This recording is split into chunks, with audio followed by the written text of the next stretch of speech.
Baril nga nagsilbing uwang sa mga panimay sa Purok Pandayan sa Barangay Poblasyon Occidental sa usa ka pribadong luna sa lungsod sa Consolacion. Nahugno ato sa kusog nga pagbunok sa uwan pasado alas 11 kagabi. Ang report ni Nico Serino.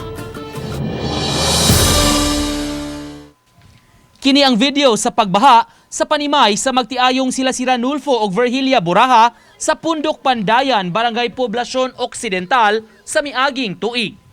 Kagabi ilang na sinati ang mas grabing pagbaha dihang mibundak ang kusog nga uwan nga may dalang pagpanugdog og kilat. Gibanlas ang mga kabtangan sa upat ka mga panimay paingon sa pribadong luna. Lakip sa gibanlas ang steel matting nga mao'y giali aron dili masud sa imburnal ang mga sagbot. Gitudlo ni Dominic Villar, usa sa apektadong mulupyo, ang gitas-on sa baha nga ilang nasinati kagabi nga miabot sa liog ang giladmon. Mapasalamaton sila nga napagngan sa linya sa kuryente tungod kay ang baha miabot naman sa linya. Matud ni Ranulfo nga wala na mapiog ang kadako sa bulog sa tubig gabi nga mo'y hinungdan nga miawas ang drainage ug misud sa ilang kabalayan. Nagtuo siya nga tungod sa kabugat sa tubig wala makadaog ang paril nga mo'y hinungdan nga nahugno. Nanang tubig. Karon mo na to ang nahitabo ato nga wa na jud matabang. Taas ang tubig. Kami nanaktan na lang po dito sa taas kay di naman matugkad ang ubos.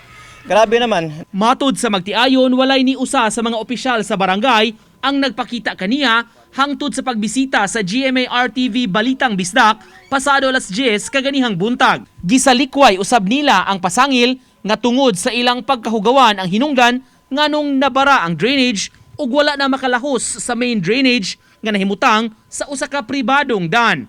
Apan ilang gitan-aw nga dili gikan nila ang basura apan gikan sa ubang mga sityo sa Kalubihan, Kapa ug Kalachuchi ug milahos sa ilang lugar.